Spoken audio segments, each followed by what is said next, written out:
Hello, and thank you for joining us. I'm Megan Humphrey, and I am the executive director of a small organization in Burlington, Vermont called HANDS. And we get food to low-income older adults, and we have a few different program areas. We have Hands in the Kitchen, which is a nutrition education workshop, and we've done some things in response to COVID, and that includes getting groceries and supplies to seniors who are isolated at home. We do a county-wide meal and gift bag delivery on Christmas Day. And then we also work with gardening expert Charlie Nardozzi, and we do some Hands in the Garden workshops. So we are going to have Charlie take over and talk right now about spring planting. Thanks so much, Charlie. Well, thank you, Megan. It's great to be here. And it's great to be talking about gardening because it seems like everything else is being shut down or slowed down, but the spring is happening and the gardens are happening.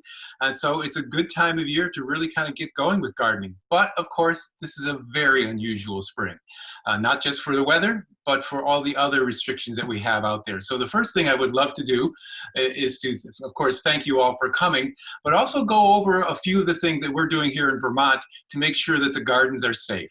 And that's really important, especially when we're talking about vulnerable populations. So for example, if you're a senior out there and you're gardening at home in your backyard with your spouse, your partner, your family, you're probably fine because well, you're living with them. So you've been together for a long time and it's probably fine just to go out there and garden together. And now, of course, it may be a good time to do that.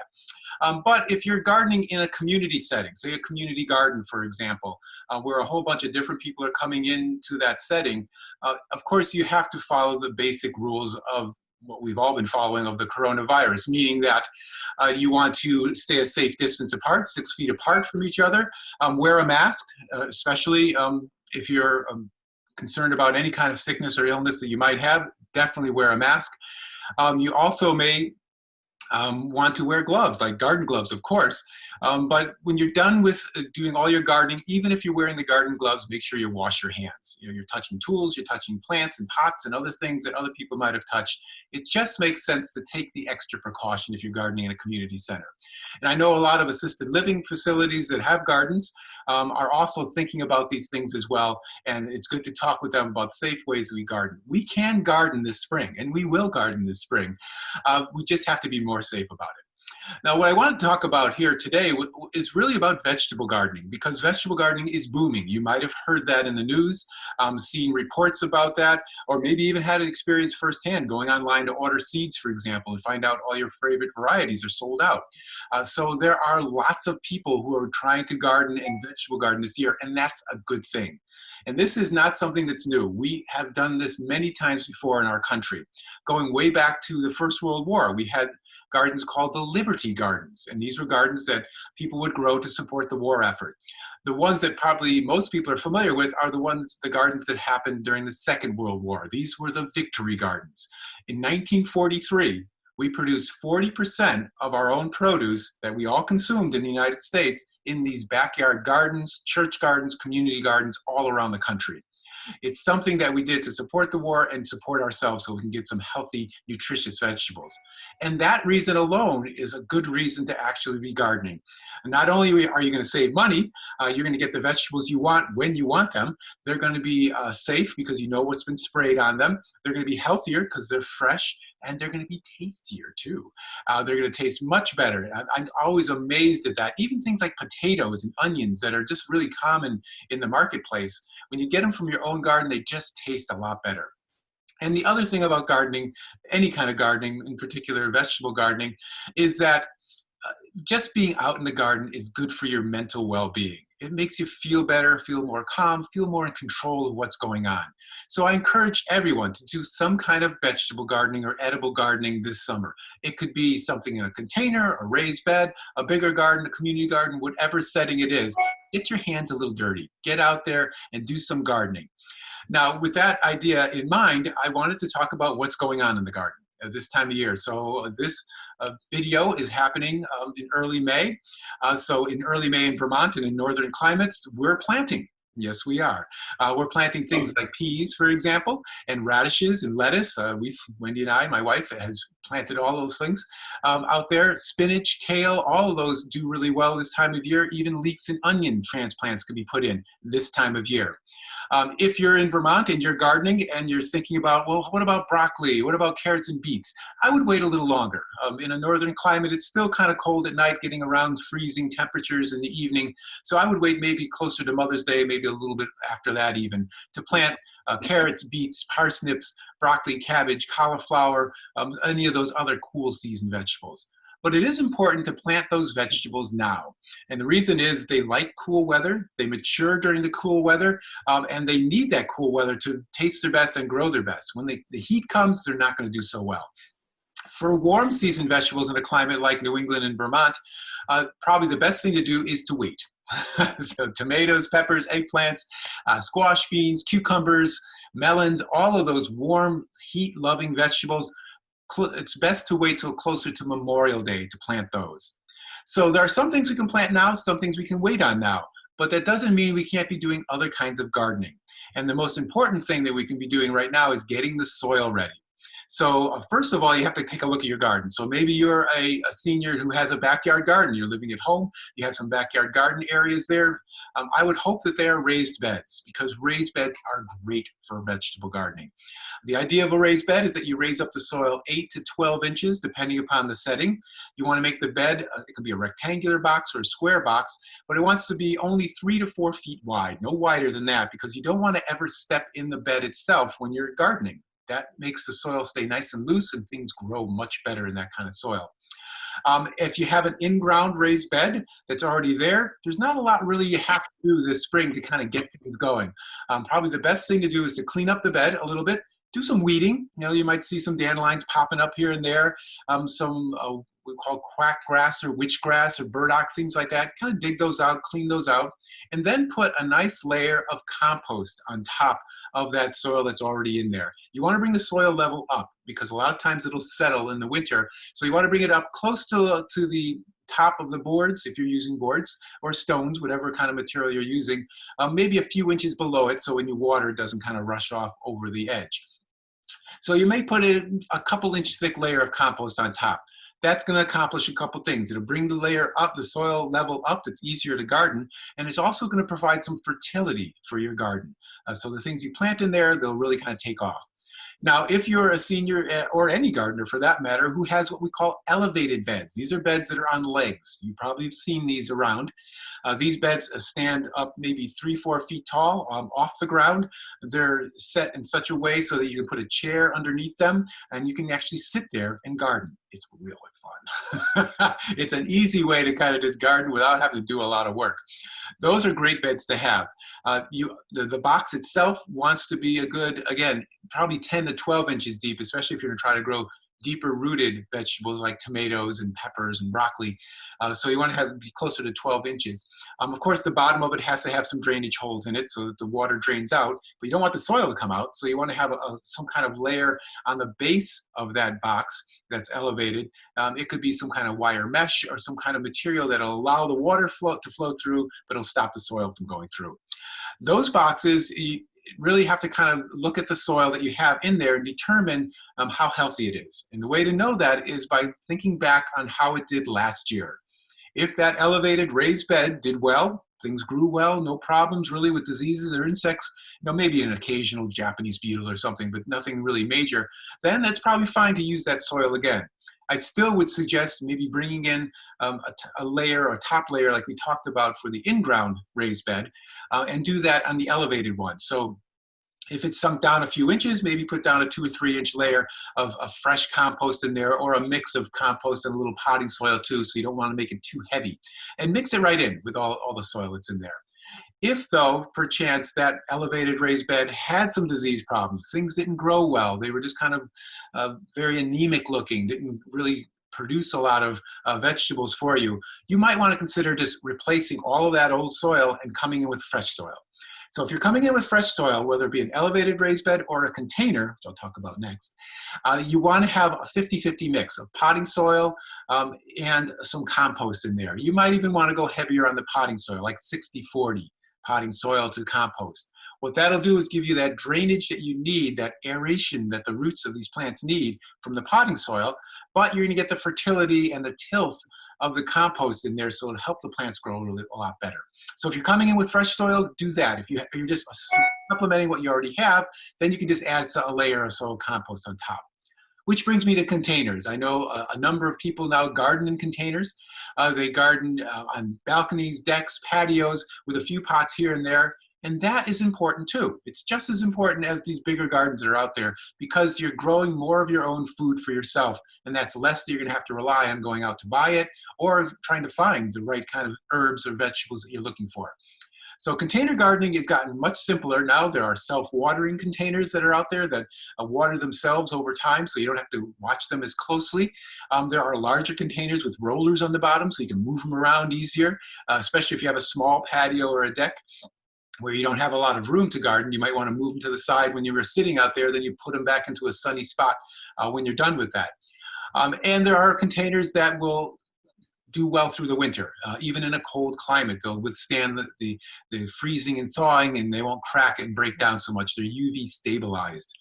So getting a nice container, if you don't have some already, is a good way to go.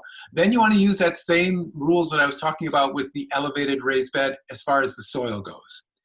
If it's a healthy soil, excuse me, I'm going to take a drink of water. If your soil was healthy, otherwise, just maybe top it off with some compost. If it wasn't healthy, I would replace all that soil, go compost it somewhere, and then bring in a fresh mix of potting soil and some compost. You can often get them in bags that are already pre-mixed, so it makes it really easy. You don't have to figure out ratios so much for them. So that's what you have to do to kind of get the garden going, get things kind of in shape, ready to go. We talked about what to plant this time of year, but there's some other things that you might want to think about, especially when you're planting some of our favorite vegetables. And you know, there's a whole bunch of them out there.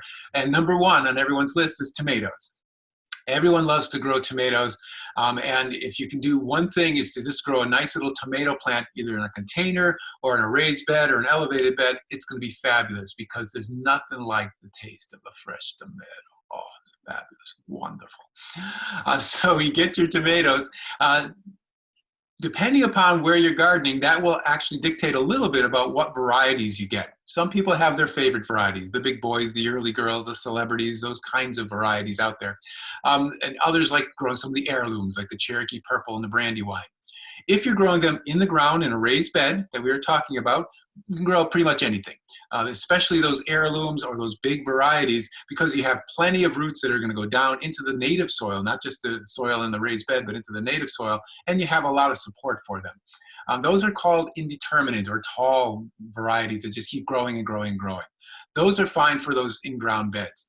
You can get cherry tomatoes, for example. Most of the cherry tomato varieties are like that.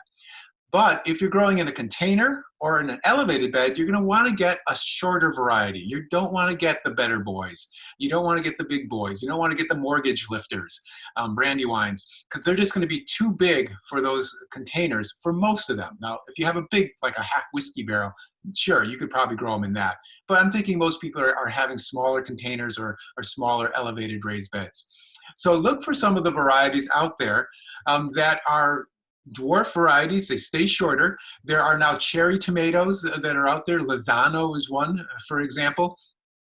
That's a nice cherry tomato that not only stays dwarf, it keeps producing all summer long, which is really a nice thing. So if you want to have a cherry tomato so you can go out in July and August and September and just kind of pick a few fruits to put on a salad, or just to make a nice little salsa or something like that, that would be a nice kind of variety to have. So look for those dwarf, what they call dwarf indeterminate varieties. Unless you're in a really south area and you're already in the heat of summer, most places now is the time to be planting tomatoes, except of course in places like Vermont or northern New England, where we want to wait till more Memorial Day. Memorial Day is kind of a traditional time for those warm season vegetables like tomatoes, for example. So once you have those tomatoes planted, and especially if they're in an in-ground bed, the raised bed on the ground, you're probably going to want to mulch around them too. And putting some either some chopped leaves around on the soil, or some untreated grass clippings from mowing the lawn, or things like hay or straw is fine too. The idea is that you're going to be spacing those big tomato plants, if you're growing them in ground, those big indeterminate ones, about 3 feet apart. So you have a lot of room in between those plants. So you want to keep that soil covered. So you can cover it over with the mulch. That'll keep the soil moist, and it'll prevent diseases like the blights, the early blights, for example, and the leaf spots and other kinds of diseases that are out there from getting an early start on your tomatoes. They may still get them. Even with the mulch. I've experienced that as well. But it'll slow them down enough so that you can get a good crop of tomatoes before they kind of take over the plant. Of course, with blights, we can talk more as we do more of these Zoom meetings and Zoom videos about maintaining the garden throughout the season, but picking off infected leaves and things of that nature, that's another way to slow down the blights. But a good prevention is to have that mulch around them. And you can use mulch not just on tomatoes. You can use them for the peppers, for eggplants, for broccolis, for squashes, cucumbers, any crop that has some space in between. Another fun thing to do, and this is really good for people with a limited space, especially if you only have a container or an elevated raised bed, is to mix and match vegetables. So say you want to have a cherry tomato in your container, and you've got a nice dwarf one, like the Lozano I mentioned. But you don't have to do just that. You can have other things around it, because the thing with cherry tomatoes in a cold climate is it takes a while for them to get going. So it may be weeks before they get big enough to really kind of fill out the container. And in that interim time, you could be planting other things. You could be planting arugula and lettuce and radishes, fast maturing vegetables that you can then go in, harvest, and then once the tomato gets big enough, by then you pretty much have harvested all those vegetables you planted around it. Another thing you can do, especially if you have a dwarf tomato, is put down some cascading herbs, oregano and thyme, that can kind of go over the edge of the container. So you can mix and match things based on the growth habit of the plant. Tomatoes grow upright, broccoli grows upright, basil grows upright. So mix and match those with cascading vegetables like the ones I've mentioned, or even cucumbers, stuff that will kind of fall off the edge of the container or off the edge of the elevated raised bed. It's a way to maximize the space that you're using in your garden. When you're doing that, and if you have some fresh soil you mixed in there, you probably won't have to worry too much about the fertility of the plants. They'll probably do okay. But if it is an issue, you're most likely going to see it early on in the season. So if you have like a pepper that's looking kind of yellowish in the leaves, or some lettuce that just doesn't look like it's very vibrant, you might want to give it a little bit of a liquid organic fertilizer. And this could be something like the fish emulsion seaweed mix. You can mix up some compost tea if you have some compost. Some people raise worms, and you can make some worm tea. And you can buy that actually as a worm poop tea. Lovely, it's just lovely. So you could have something like that. But I like those very soluble nitrogen fertilizers that you can spray on the plant or water the plant with, and they will really give them a quick boost of nitrogen and kind of push them along. Other than that, as long as that soil is pretty healthy, they should be okay. You shouldn't have to really be fertilizing too much during the growing season. If you have a small container and you have a bigger plants in there and they're looking as you're going into July and August, then you might want to do a more balanced fertilizer, liquid fertilizer on those to keep them producing, to keep them looking good. The other thing, of course, you can do is you can plan for success or succession. So what you would do with that is maybe this time of year in the cool climate where we are in Vermont, we're growing lettuces and arugulas and radishes in a container, and you're enjoying them, loving them, right? You're doing that into June. And then in June, maybe you pop in some bean plants, have some nice bush beans in there, make some 3-bean salads and things of that nature, really nice to do. Maybe make some dilly beans. When the beans are done, come fall, you can go back to a cool season crop, like maybe a fall crop of kale, for example, or some more radishes, which will take you into November and December. So by thinking about the plants and thinking about the types of plants you have and arranging them in certain ways, what you can do is maximize the space that you have to get the most produce from your garden. Now, I mentioned about herbs. That's probably one of the simplest things to do, especially if you have containers, is to grow a pot of herbs. And it could be something as simple as a pot of Genovese basil for making pestos and throwing in tomato sauces, things of that nature. Or cool season herbs that you could probably put out now, like parsley and chives.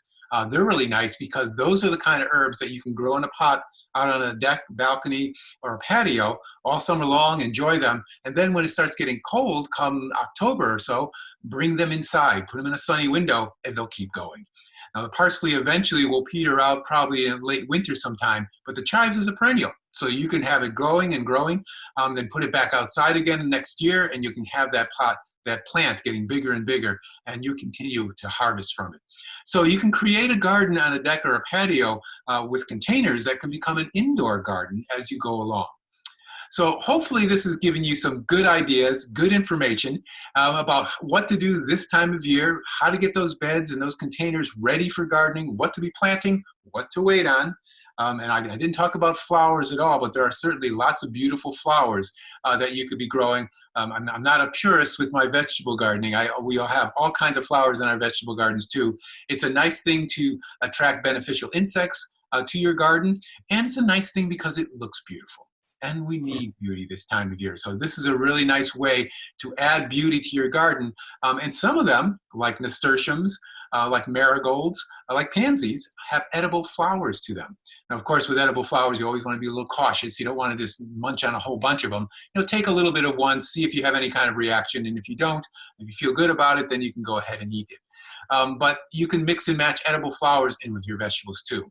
So hopefully this gives you some ideas, and our intent through Hands is to offer more of these, whether it be Zoom recordings like this one that will be helpful to get you gardening, or hopefully at some point, maybe this summer, we'll do some in-person gardening too. So I wish you all the best with your garden. Get out there, enjoy it, be safe in the garden. Go out and grow the things you love to grow and you love to eat. Stretch the envelope a little bit too. If you haven't gardened in a while, go ahead and do a little more gardening. And we'll be back again, and I'll be seeing you in the garden.